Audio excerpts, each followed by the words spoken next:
औज़ुबिल्लाहि मिनश्शैतानिर्रजीम बिस्मिल्लाहिर्रहमानिर्रहीम अल्हम्दुलिल्लाहि रब्बिल आलमीन अस्सलातु वस्सलामु अला रसूलिहिल करीम अम्मा बअदु औज़ुबिल्लाहि मिनश्शैतानिर्रजीम बिस्मिल्लाहिर्रहमानिर्रहीम आफ़ा हसिबतुम अन्नमा खलक़नाकुम अबसा व अन्नकुम इलैना ला तुरजऊन सदक़ल्लाहुल अलीयुल अज़ीम। अज़ीज़ तलबा व तलबात, आज हमारा तीसरा लेक्चर है। हम मुसलसल सेंटेंस पर बात कर रहे हैं और तीसरे लेक्चर तक हमने सब्जेक्ट के डिबेट को तकरीबन वाइंड अप किया है और आज हम प्रेडिकेट की हद में दाखिल होंगे और प्रेडिकेट में हम पहला जो एटम है उस पर बात करेंगे। लेकिन ये बात करने से पहले एक बार फिर आपको मैं याद दहानी करा दूं कि न्यू गरीजन पब्लिक हायर सेकेंडरी स्कूल की जानिब से ये बहुत बड़ी काविश है कि आज तक इस मंजरनामे में लॉकडाउन के माहौल में भी आपको बाकायदा तालीम का सिलसिला उन्होंने जारी रखा हुआ है। आप पर भी लाजिम है कि जिस तरह वो आप तक बड़ी मेहनत करके काविश करके आप तक ये मैसेज कन्वे कर रहे हैं, आप भी उस बात को तवज्जो से सुने और इम्तिहानी पॉइंट ऑफ व्यू से इस बात को गौर व खौफ से थोड़ा नोट करना शुरू करें और रेगुलर बेस पे लेक्चर सुने और फिर अपनी किताबों के मुताबिक उसको तैयार भी करें। तो स्टूडेंट्स, हमने सब्जेक्ट पर बात की थी। सब्जेक्ट से पहले एक ऊपर मैंने छोटा सा एक फार्मूला बना के लिखा है, SVOCA या SVOCA। ये है सेंटेंस की मुकम्मल सेटिंग कि अंग्रेज़ी फ़िक्रा जब बिल्ड होता है तो उसकी तरतीब जो है वो कुछ ऐसे ही होगी कि पहले सब्जेक्ट होता है, उसके बाद वर्ब होता है, उसके बाद ऑब्जेक्ट होता है, उसके बाद कम्प्लीमेंट आएगा और फिर एडवर्बियल या एडवर्ब का इस्तेमाल किया जाता है। और कभी कभार ये एक दूसरे को उलट भी कर जाते हैं, कभी एडवर्बियल पहले आ जाता है तो कम्प्लीमेंट बाद में चला जाता है।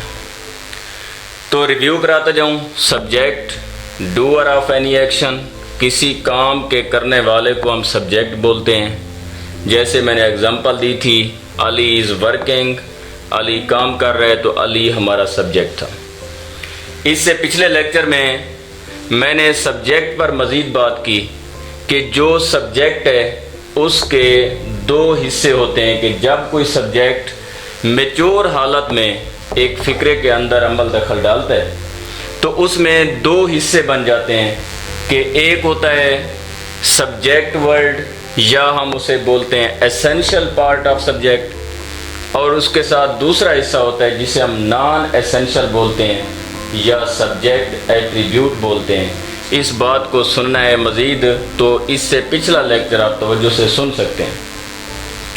सब्जेक्ट में जब कभी कोई फ्रेज़, कोई इजाफी लफ्ज़ जो मेन सब्जेक्ट की वजाहत के लिए इस्तेमाल होता है, उस इजाफी फ्रेज़ को या इजाफी जो ग्रुप ऑफ वर्ड्स आ रहा है उसको हम non essential part of subject कहते हैं या उसका दूसरा नाम है सब्जेक्ट एट्रीब्यूट। और वो इजाफी हिस्सा जो हम फ्रेज़ बोल रहे हैं जो तारीफ़ी या तनकीदी अंदाज में सब्जेक्ट के साथ ऐड होता है, उससे हट कर जो मेन की पॉइंट होता है जिसके लिए वो सब इस्तेमाल किया जा रहा होता है, उस मेन हिस्से को हम सब्जेक्ट भी बोलते हैं, सब्जेक्ट वर्ड भी बोलते हैं, एसेंशियल पार्ट भी बोलते हैं। तो यहाँ तक हम सब्जेक्ट की जो डिस्कशन थी या डिबेट था वो हम वाइंड अप करते हैं। अब है कि सेंटेंस में हम आगे बढ़ रहे हैं। सेंटेंस में दूसरा हिस्सा जो है वो है प्रेडिकेट। प्रेडिकेट में जो पहला एटम है, पहला आंसर है वो है वर्ब।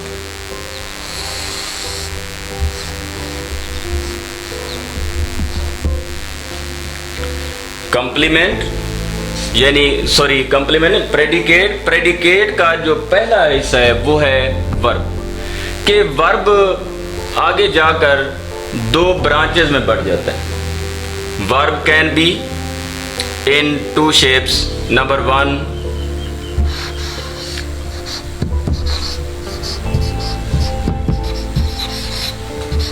लिंकिंग वर्ब,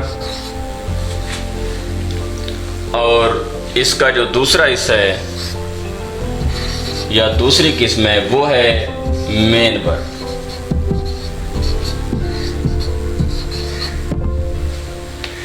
अब जो लिंकिंग वर्ब है, लिंकिंग वर्ब की फिर दो किस्में हो जाती हैं।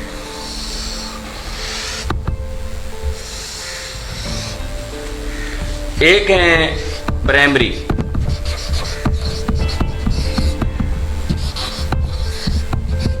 प्राइमरी हेल्पिंग वर्ब्स, और इसकी दूसरी किस्म है modal verbs. Primary helping verb की अगर मैं यहां पे आपको लिस्ट बनाकर दूं तो ये बनते हैं is, am, are, was, were, has, have, had, ये been। इनको हम बोलते हैं प्राइमरी हेल्पिंग वर्ब्स। और जो मॉडल हेल्पिंग वर्ब्स हैं उनकी लिस्ट गिनवा रहा हूं, वो है will, shall, would, could, may, ought।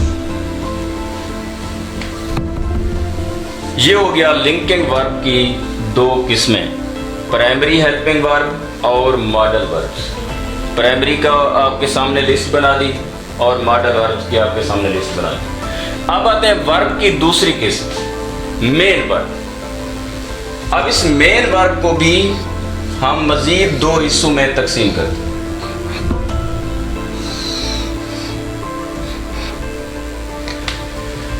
एक होते हैं रेगुलर वर्ब,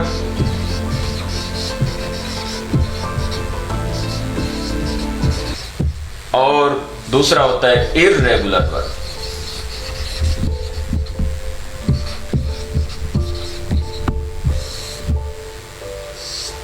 अब सुने, रेगुलर वर्ब क्या होते हैं। रेगुलर वर्ब हर वो वर्ब जिसकी दूसरी या तीसरी फॉर्म यानी सेकेंड और थर्ड फॉर्म बनाते हुए आपको ईडी का इस्तेमाल करना पड़ता है।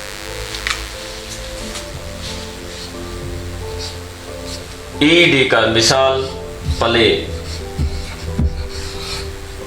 प्ले है, इसकी सेकेंड और थर्ड फॉर्म बनाते हुए आपको इस्तेमाल करना पड़ता है ईडी का। प्लेड और प्लेड।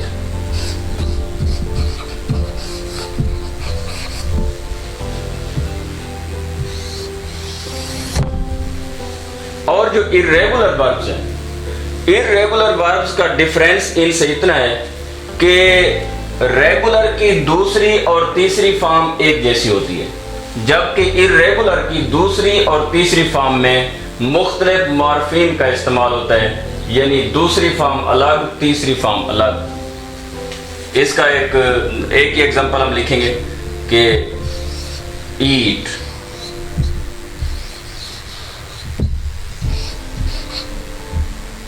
एट, ईट, यानी पहली फॉर्म अलग, दूसरी अलग, तीसरी अलग।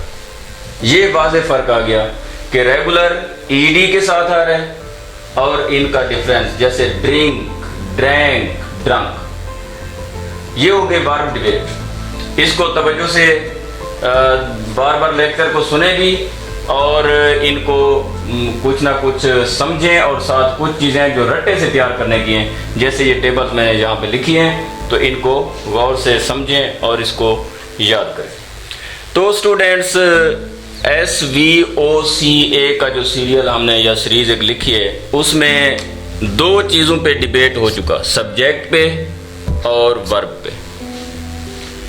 अब चूंकि हम प्रेडिकेट की हद में जा चुके हैं, ये प्रेडिकेट लाइन है, तो अब हम इसका तीसरा एटम, तीसरा एजेंट हम उसको डिस्कस करेंगे, वो है object.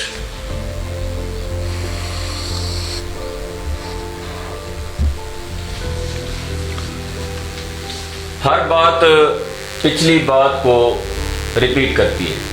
Subject doer of any action, verb any activity, किसी भी सरगर्मी को, either physical, mental, spiritual, good और bad activity is called verb. ये वर्ब की डेफिनेशन साथ हो गई। अब बात करते हैं ऑब्जेक्ट की। What is object? ऑब्जेक्ट की अगर उर्दू में हम इसको थोड़ा डिफाइन करें, अपने सादा माहौल को देखते हुए, जो स्टूडेंट्स को अमूमन समझ आती है कि ऑब्जेक्ट यानी मफूल। मफूल mean receiver of action, any word that receives the action of subject, जो सब्जेक्ट के एक्शन को वसूल करता है, उसको हम ऑब्जेक्ट बोलते हैं। या उर्दू में जैसे हम समझते हैं या समझाने की कोशिश करते हैं सादा अंदाज में, कि ऑब्जेक्ट यानी मफूल वो होता है जिस पर कोई काम वकू पजीर होता है। जबकि हम जब इंग्लिश में आते हैं, इंग्लिश कहती है कि any word that receives the action of subject, जो सब्जेक्ट के एक्शन को रिसीव करता है, उसको हम ऑब्जेक्ट बोलते हैं। तो स्टूडेंट्स, ऑब्जेक्ट की दो किस्में।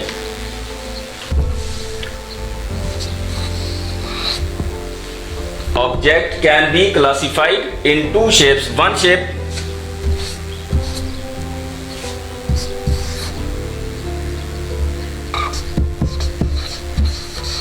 direct object, जिसको DO से भी जाहिर किया जाता है, और दूसरा जो है वो है इनडायरेक्ट ऑब्जेक्ट, जिसको यूं जाहिर किया जाता है। अब देखते हैं सेंटेंस में डायरेक्ट ऑब्जेक्ट क्या होता है। डायरेक्ट मीन बिल वास्ता और इनडायरेक्ट मीन बिला वास्ता। लेकिन थोड़ा सा ये टिपिकल है, थोड़ा इसको समझने में एक सेंसिटिव लाइन है कि डायरेक्ट ऑब्जेक्ट, इसको अगर समझना है तो व्हाट और whom का लफ्ज इस्तेमाल करें। व्हाट और whom के क्वेश्चन पे डायरेक्ट ऑब्जेक्ट खुल के सामने आ जाता है। मिसाल देता हूं,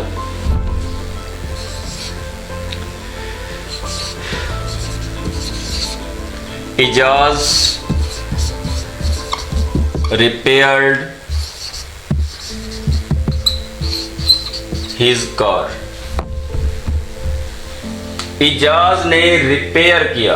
क्या रिपेयर किया? व्हाट। जब आप व्हाट क्वेश्चन रेज करते हैं तो ये जो जवाब आप फील करते हैं वही जो आंसर है वही हकीकत में डायरेक्ट ऑब्जेक्ट, यानी वो ऑब्जेक्ट जो व्हाट या होम के जरिए आपको वाजे आता है, आपके सामने क्लियर होके आता है, वो डायरेक्ट ऑब्जेक्ट होता है।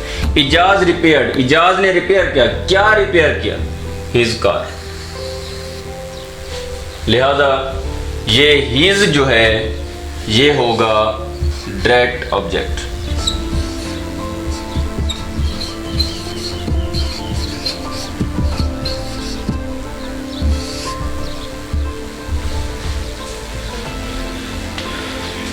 अब डायरेक्ट ऑब्जेक्ट होम के जरिए किस तरह वाज़े होता है? WHOM, home.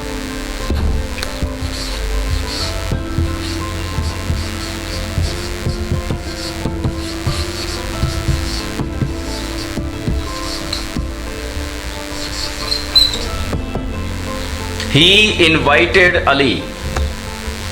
He invited, उसने इनवाइट किया। किसको? अली को। यानी ये जो ऑब्जेक्ट है whom की मदद से वाज़े हो रहा है।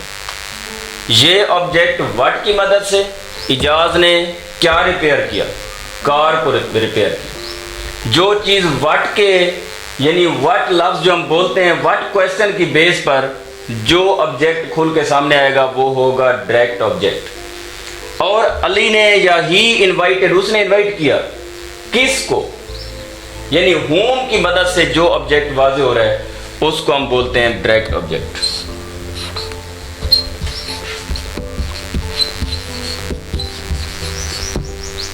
अब आते हैं इनडायरेक्ट ऑब्जेक्ट, बिला वास्ता ऑब्जेक्ट। ये ऑब्जेक्ट जो है, चलो इसको मजीद थोड़ा डिफाइन कर देता हूं। यानी ये यहां पे जो क्वेश्चन बनेंगे वो दो क्वेश्चन बनेंगे, व्हाट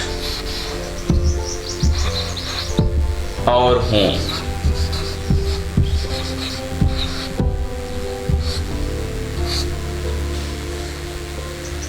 ये ऑब्जेक्ट किस बुनियाद पे सामने आया?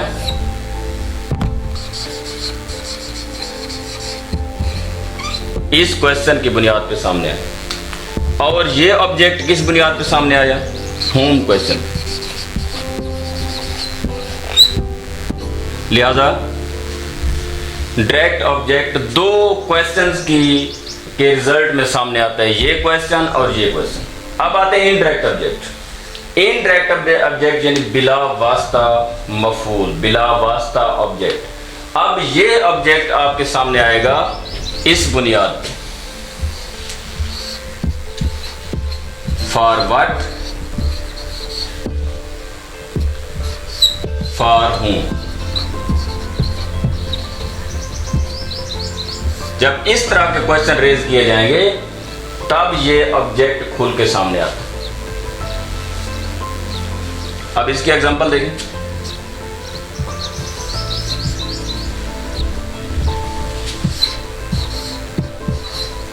He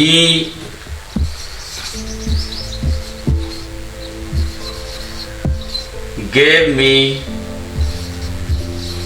a gift। दो ऑब्जेक्ट आपके सामने, मी और ये। He gave me a gift, उसने मुझे गिफ्ट दिया। अब यहां पे क्वेश्चन रेज होता है, गिफ्ट आया तो किसके लिए?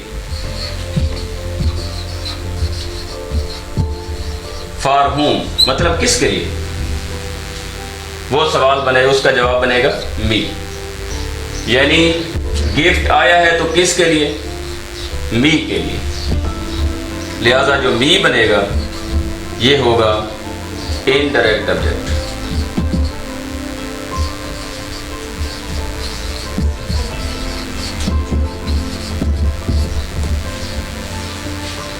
तो स्टूडेंट्स, जहाँ तक हमारा जो लेसन 3 है ये कंप्लीट होता है। लेकिन फिर भी मैं कहूँगा, चूँकि शॉर्ट टाइम शॉर्ट ड्यूरेशन के लेक्चर्स हैं, इनमें मज़ीद अगर कोई कमी बेशी आप फील करते हैं तो ज़रूर आप शेयर कर सकते हैं, कमेंट बॉक्स में शेयर कर सकते हैं, आप फ़ोन करके शेयर कर सकते हैं। किसी भी एतबार से आपको कोई चीज़ समझ नहीं आ रही तो आप वो पॉइंट भी आप कमेंट बॉक्स में लिख सकते हैं। हम उस बात पर एक अलग से लेक्चर आपको डिलीवर कर देंगे। अल्लाह आपका हामी और नासिर।